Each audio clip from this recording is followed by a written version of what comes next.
ምኩራብ ማለት መሰብሰቢያ፣ ማመስገኛ፣ ማምለኪያ፣ መስገጃ ማለት ነው። ምኩራብ ማለት እንግዲህ ስያሜውን ኢትዮጵያዊ ሊቅ ቅዱስ ያሬድ ምኩራብ ብሎ ሰይሞታል።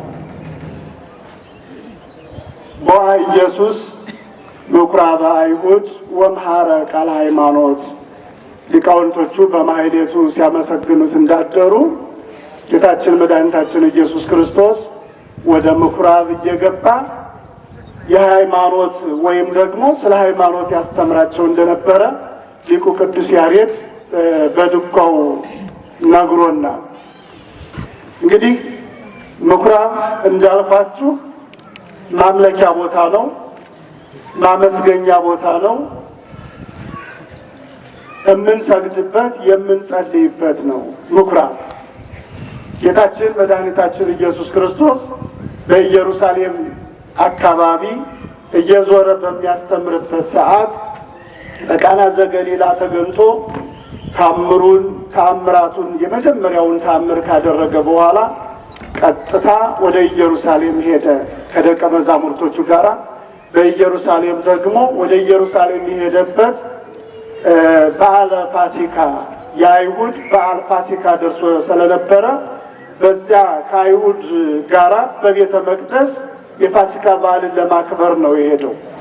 ስለዚህ ጌታችን ኢየሱስ ክርስቶስ በዚያ ቤተ መቅደስ ብዙ ጊዜ እየገባ ያስተምራቸው ይመክራቸው ነበረ። በቤተ መቅደሱ ብዙ ተአምራት አድርጎበታል። ይሄ ምኩራብ ማለት በኦሪት ወይም በኦሪት ጊዜ ደብተራ ኦሪት፣ ምኩራብ፣ ቤተ መቅደስ ይባል ነበረ። በአሁኑ ግን በሐዲስ ኪዳን ቤተ ክርስቲያን ማለት ነው። በኦሪት ጊዜ ደብተራ ኦሪት፣ ምኩራብ፣ ቤተ መቅደስ፣ በአሁን በአዲስ ኪዳን ቤተ ክርስቲያን ማለት ነው። ስለዚህ ቤተ ክርስቲያን መጸለያ፣ ማምለኪያ፣ ማመስገኛ እንዲሁም ደግሞ መሰባሰቢያችን። በቤተ ክርስቲያን እንደሚታወቀው ልቡ ያዘነበት የተከዘ ችግር ያጋጠመው መጥቶ ወደ ቅድስት ቤተ ክርስቲያን ችግር ገጥሞኛል፣ ሐዘኔን አቅልልኝ አምላኬ ሆይ ፈጣሪ ሆይ ብሎ ለቅድስት ቤተ ክርስቲያን የሚነገርባት፣ ደስ ሲለን ደስታ ስናገኝ ደግሞ ጌታዬ ፈጣሪ ሆይ ደስ ብሎኛል፣ አድርገህልኛል፣ አመሰግንሃለሁ ብለን ወደ እግዚአብሔር የምንጸልይባት፣ የምንሰግድባት፣ የምንሰባሰብባት በአሁኗ በአዲስ ኪዳን ቅድስት ቤተ ክርስቲያን ናት።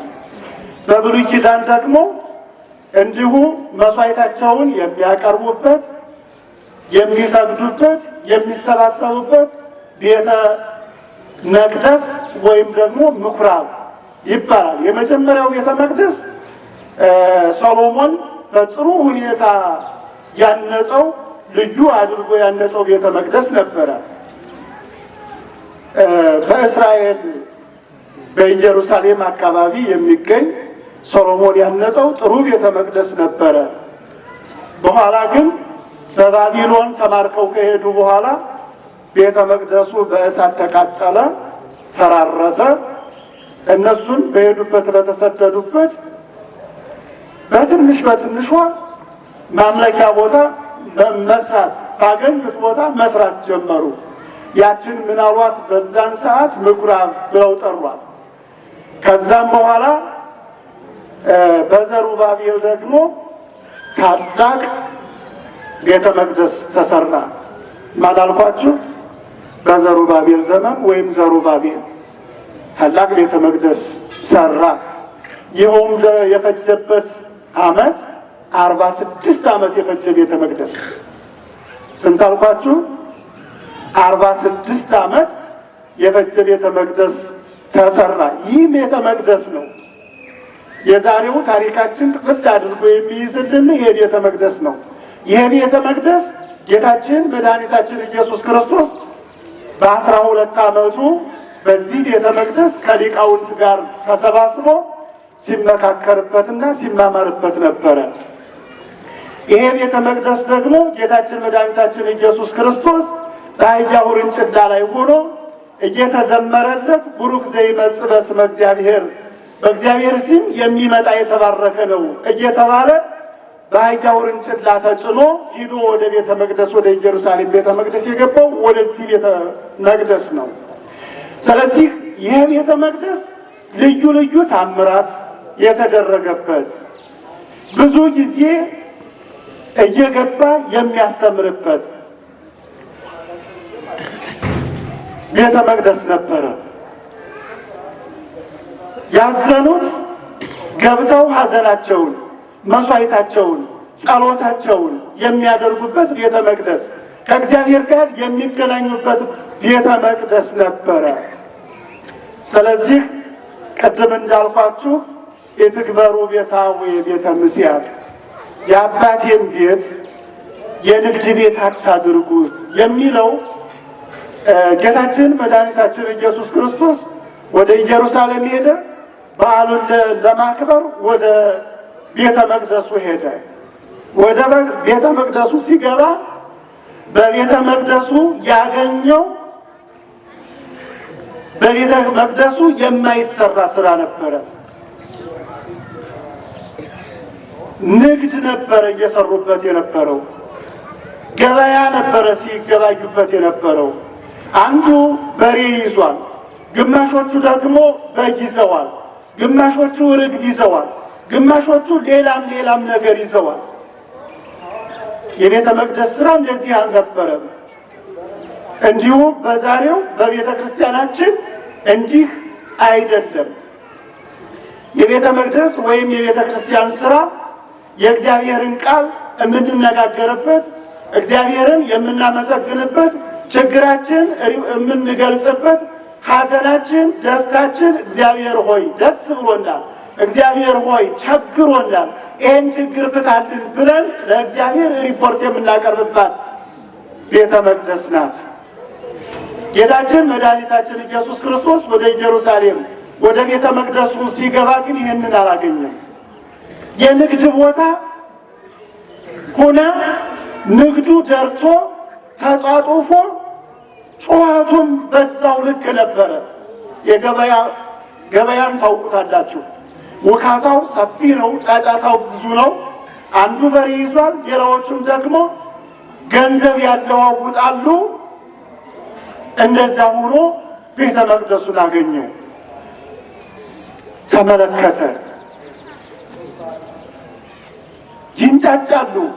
ቤተ መቅደሱ የቤተ መቅደስ ስራ እየተሰራበት አይደለም። ግማሹ ይጮሃል፣ ግማሹ ደግሞ ይሄ ስንት ነው፣ ይሄ እንዲህ ነው። የእኛን አገር ገበያ ልክ እንዳዛ አስቡት። ጌታችን መድኃኒታችን ኢየሱስ ክርስቶስ ቀረብ ብሎ ሲመለከት እንደዛ ሆኖ አገኘው። ከዛም በኋላ ቀጥታ ምንድን ነው ያደረገው? ጅራፍ አዘጋጀ። ጅራፍ አዘጋጀና ወዳውኑ በጅራፍ እያለ በሬዎቹንም በጎቹንም ከዚያም ደግሞ መደርደሪያቸውንም እየገለበጠ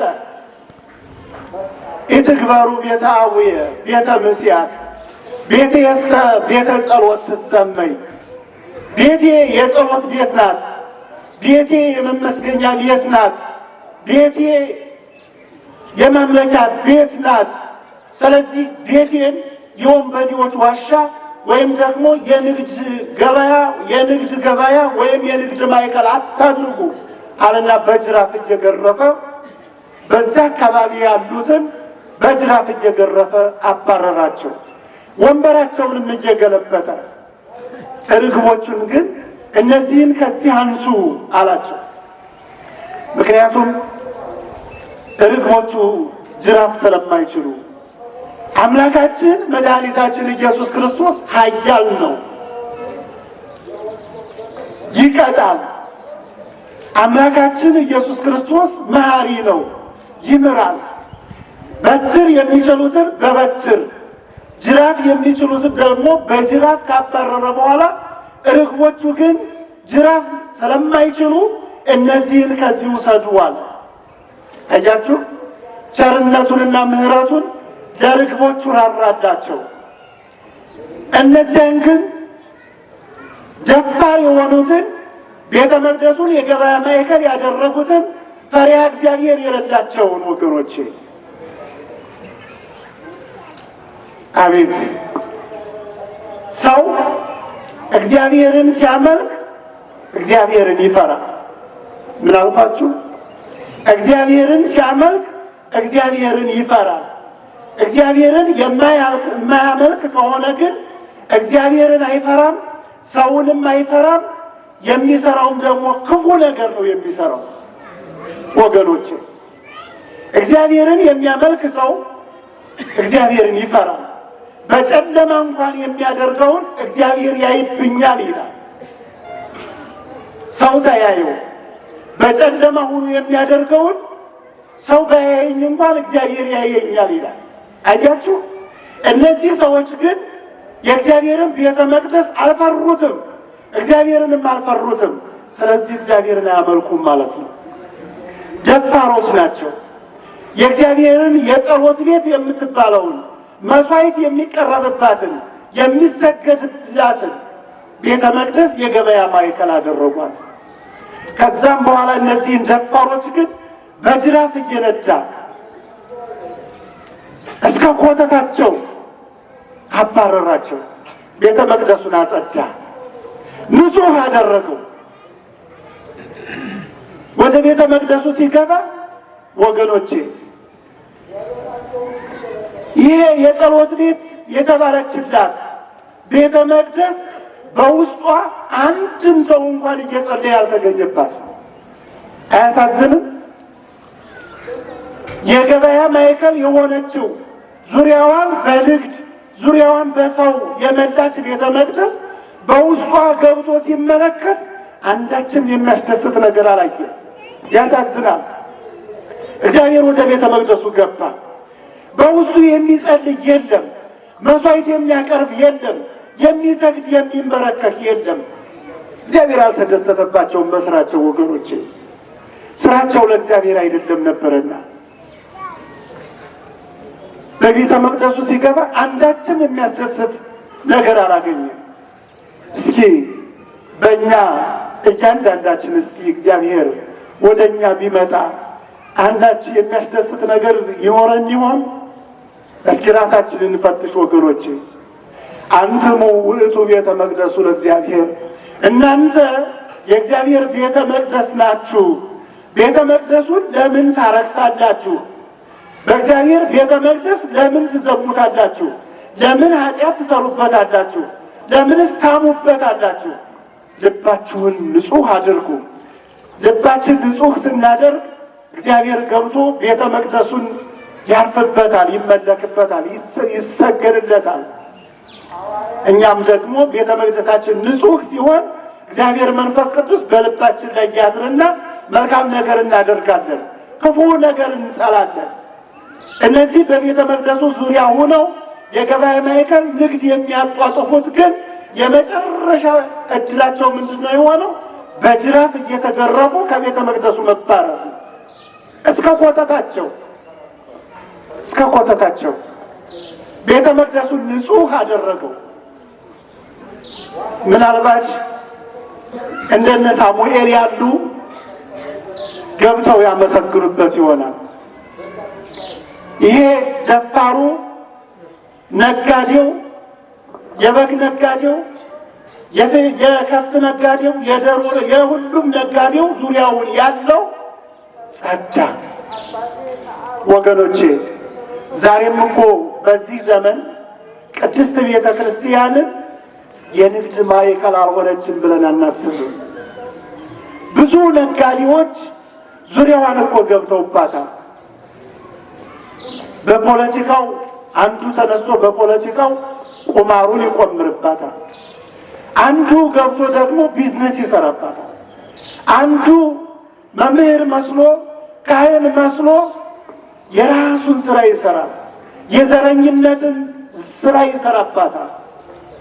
ለነገር ግን እስመ ቅናተ ቤትከ በልዐኒ፣ የቤትህ ቅናት በላኝ። እግዚአብሔር ለቤቱ ቀናተኛ ነው። ኃጢአት እየበዛ ክፋት እየበዛ ክፋታችን እየበዛ እያየ ዝም አይልም፣ ጅራፉን ያዘጋጃል። በዚያ ጊዜ ይህ ሁሉ ጥርግርግ ብሎ ይወጣና እግዚአብሔር የመረጣቸው ደጋግ እንደነ ሳሙኤል ያሉ ገብተው የሚያገለግሉበት ዘመን ሊመጣ ይችላል። ወገኖች እግዚአብሔር ዝም አይልም እኮ። ዛሬ አገራችን በብዙዎች አገልጋዮች ተንኮል ይሆን እንደሚሰማው ለጆሮ ጭው የሚያስብል ጭው የሚያደርግ የምንሰማው ነገር ከማን ይሆን? በአንደኛ ሳሙኤል ምዕራፍ 2 ከቁጥር 12 አካባቢ ላይ የኤሊ ልጆች ፊንሐስና አፍኒንና ፊንሐስ በቤተ መቅደሱ ያገለግሉ ነበረ። ማን አልኳችሁ? አፍኒንና ፊንሐስ። እነዚህ ሁለቱ የኤሊ ልጆች ናቸው። በቤተ መቅደሱ ያገለግሉ ነበር። አገልግሎታቸው ግን እግዚአብሔር አልተቀበለላቸውም። በቤተ መቅደሱ በመስዋዕቱ፣ በጸሎቱ፣ በስግደቱ ይሳለቁ ነበር። ቤተ መቅደሱን አላከበሩም ነበረ። እግዚአብሔርን አላከበሩም ነበረ። በቤተ መቅደሱ ለአገልግሎት ለመንፈሳዊ አገልግሎት የሚመጡትን እናቶች፣ ደናግላንን፣ ሴቶችን ያመነዝሩበት ነበር በቤተ መቅደሱ። አያችሁ ድፍረታቸው። በዛን ጊዜ አባታቸው ኤሊ እየሰማ እያየ ዝም ይላቸው ነበረ። አገልግሎታቸውን እግዚአብሔር እንዳልተቀበለላቸው ያውቅ ነበረ። እነሱም በቤተ መቅደሱ ይሳለቁ ነበር። እንዲህ አይነት አገልጋይ ነው ወገኖቼ ቤተ መቅደስን የሚያስፈርሰው። እንዲህ አይነት ደካማ ጅራፍ የሚዘጋጅለት እንዲህ አይነት አገልጋይ ነው። በክህነቱ ያልታመነ እግዚአብሔርን ደስ የማያሰኝ ሰውን የሚያሳዝን እግዚአብሔርንም ጭምር የሚያሳዝን እግዚአብሔር አልተደሰተባቸውም ነበር በእነዚህ አገልጋዮች። ከዛም በኋላ እግዚአብሔር አገልግሎታቸውን ስላልተመለከተ እግዚአብሔር ስላዘነባቸው ፍልስጤማውያንን አስነሳ። በእስራኤል ላይ ፍልስጤማውያንን አስነሳና ጦርነት እንዲገጥሙ አስደረገ። ከዛም በኋላ ታቦተ ጽዮንን እየያዙ ሁልጊዜ ድል ያደርጉ ነበረ። በዚያን ሰዓት ግን እግዚአብሔርን ስላስቀየሙ ድል ተነሳቸው። ሄደው ገጠሙ፣ ድል ተደረጉ። እግዚአብሔርን ሳይይዙ ጉዞ ምን ይሆናል ወገኖቼ? እነዚህ ልጆች እነዚህ ሰዎች እስራኤላውያን እስራኤል እግዚአብሔርን አልያዙም ነበረ። በግፍ ተነስተው ሄደው ገጠሙ።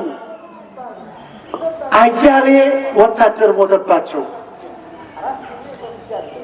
እነሱም ደግሞ ሸሹ፣ አፈገፈጉ። ኃይል የላቸውም፣ ኃይላቸው ተነስቷል። እግዚአብሔር አልተከተላቸውም ነበርና አገልግሎታቸው ደካማ ስለሆነ በእግዚአብሔር ፊት ሞገስ ስላልነበራቸው ከዚህም በኋላ እንደገና አይ እባካችሁ በፊት ድል ስናደርግ የነበረው ታቦተ ጽዮንን ይዘን ነበረ። አሁን ድል የተደረግነው ታቦተ ጽዮንን ስላልያዝን ነው። እንሂድና ታቦተ ጽዮንን ይዘን እንምጣ፣ ከዛም በኋላ ድል እናደርጋለን አሉ። ያደርጋሉ እንዴ? አያደርጉም። በእግዚአብሔር ፊት ሞገስ የላቸውም። አገልግሎታቸው ደካማ ስለሆነ እግዚአብሔር አዝነዋል። ሄዱ፣ ታቦተ ጽዮንን ይዘው ወደ ጦርነቱ ገቡ። በጦርነቱ ታቦተ ጽዮንን ይዘው አፍኒንና ፊንሐስ የኤሊ ልጆች አብረው ተከትለው ዘመቱ። ማንን ይዘው አልኳችሁ? ታቦተ ጽዮንን ይዘው። ከዛም በኋላ ሄደው ገጠሙ፣ ድል ተደረጉ፣ ተሸነፉ። ብዙ ሰው ሞተባቸው፣ አለቁ። ምክንያቱም እግዚአብሔርን አልያዙም ነበርና፣ በቤተ መቅደሱ ላይ አሽፎበታልና፣ በእግዚአብሔር በአገልግሎታቸው ላይ አሽፎበታልና እግዚአብሔር ከነሱ ጋር አልነበረም። ወገኖቼ እግዚአብሔር ከኛ ጋር ይሁን። እግዚአብሔር ከኛ ጋር ሲሆን ሁሉ ነገር ከኛ ጋር ነው። ኃይሉ ከኛ ጋር፣ መንፈሳዊነቱ ከኛ ጋር፣ ጥበቡ ከኛ ጋር፣ ዝማሬው ከኛ ጋር፣ ምስጋናው ከኛ ጋር፣ ጸሎቱ ከኛ ጋር ከእግዚአብሔር ዘንድ ተቀባይነት ይኖረናል። እግዚአብሔርን ሳንይዝ ግን ምንም የሚከናወንልን ነገር አንድም ነገር የለም። እግዚአብሔር ከኛ ጋር የሆኑ ወገኖቼ አፍኒንና ፊንሐስ እግዚአብሔር ከነሱ ጋር ስላልነበረ በጦርነት ተመቱ። ኃይልና ብርታት ለፍልስጤማውያን ሆነ። ታቦተ ጽዮንን ማረኩ። እስራኤላውያን ብዙ ተገደሉ። ፊንሐስና አፍኒንና ፊንሐስ ተገደሉ፣ ሞቱ፣ በሞት ተወገዱ። አያችሁ የእግዚአብሔር እኮ ጅራፍ እንዲህ ነው። አገልግሎታችን አላማረ፣ መንፈሳዊነታችን ደካማ ከሆነ፣ በቤተ መቅደሱ የምናላግጥ ከሆነ፣ የምናሾፍ ከሆነ ይሄ ነው ጅራፉን ያነሳል። እግዚአብሔር መስተበቅል ነው። እግዚአብሔር መሐሪ ነው። እግዚአብሔር ቸር ነው። ለነገር ግን ደግሞ እንዲህ አድርጎ ይመታል። ሄሮድስን በቁስል አነደደ። ብዙዎችን ደግሞ ድል ሰጠ። እንደ መሐሪነቱ ምሕረት ያደርጋል። እንደ ደግሞ መስተበቅልነቱ ደግሞ እንዲህ በጅራፍ ይቀጣል። ከዛም በኋላ አፍኒንና ፊንሐስ ሞቱ።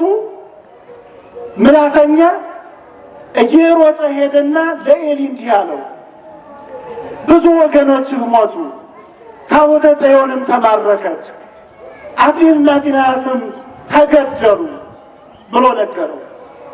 በዛን ጊዜ ኤሊ ከወንበሩ ተገልብጦ ሞተ። እንዲህ አንገቱ ተቆልምሞ ነው የሚለው መጽሐፉ። ለምን ይመስላችኋል?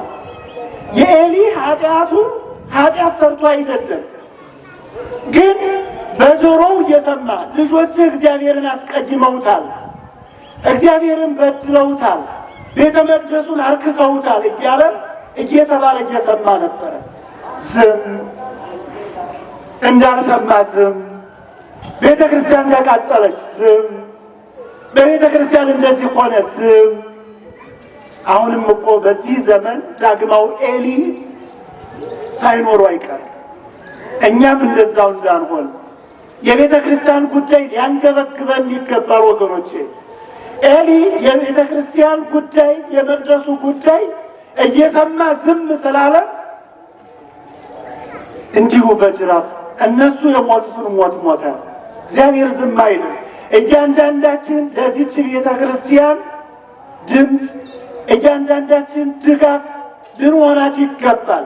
እየሰማን ቤተ ክርስቲያን እንደዚህ ኮነች ዝም፣ ቤተ ክርስቲያን እንደዚህ ኮነች ዝም። እያንዳንዳችን ድርሻ ሊኖረን ይገባል ወገኖቼ። ካለበለዚያ ግን የኤሊ ድርሻ ይደርስብናል። እግዚአብሔር ለቤተ መቅደሱ ቀናተኛ ነው። እኔና እናንተ ዝም ብንል እንኳን ዝም ማይል ያስነሳል። እንደ ሳሙኤል በቤተ መቅደሱ ሆኖ ሳሙኤል ሲባል አቤት የሚል አገልጋይ ይነሳል፣ አቤት የሚል ምዕመን ይነሳል ወገኖቼ። ስለዚህ ጅራፍ እንዳይመጣብን ልንዘጋጅ፣ ቤተ ክርስቲያንን ልናከብራት፣ ልናመሰግንባት፣ ሐዘናችን ልንነግራት ይገባል ወደ ቅድስት ቤተ ክርስቲያናችን። ያውም ደግሞ በዚህ ዘመን እኮ ነው ወገኖቼ፣ በሚያሳዝን ዘመን ላይ፣ መከራ በበዛበት ዘመን ላይ ተቀምጠን ሕፃናት፣ አረጋውያን በማይጦሩበት ዘመን መስመር ላይ ወጥተው ቁጭ ብለው የሞላ የደመቀ ቤታቸውን ትተው ለማይ በሆኑበት ዘመን ምን የሚያኮራ ነገር አለን ወገኖቼ? አያሳዝንም? አዎ ለቅድስት ቤተ ክርስቲያን መተን ሐዘናችን ባለመናገራችን በልባችን ተንኮል፣ ቂም፣ የተለያዩ ክፋቶችን ይዘን ስለምንጸልይ ነው። ስግደታችን፣ ጸሎታችን በእግዚአብሔር ፊት ሞገስ አላገኛለ። ወገኖቼ እስኪ እንመለስ፣ እስኪ ህሊናችን እንመርምር። ከየትኞቹ ነን? ከቤተ መቅደሱ ነጋዴዎች በቤተ መቅደሱ ከሚነግዱት ነን ወይስ ደግሞ ከነ ሳሙኤል በቤተ መቅደሱ ተገኝተው ከሚያገለግሉት ከንጹሃኖቹ ጋር ነን? ከየትኞቹ ነን? እስኪ ራሳችንን እንፈትሽ። አገልግሎታችን፣ ጸሎታችን ከየትኛው ነው? እግዚአብሔር ከኛ ጋር ይሁን ወገኖቼ። አዎ ይሄ ሁሉ ጫጫታ አካባቢያችን ሀገራችን ኢትዮጵያ ሀገረ እግዚአብሔር እየተባለች የነበረ ዛሬ ሰላም የራቀባት፣ መከራ የበዛባት፣ ስደተኞች የበዙባት፣ ረሃብተኛው ሀዘን የበዛባት፣ በእያንዳንዱ ቤት ማን ነው ሀዘን ያልነካው?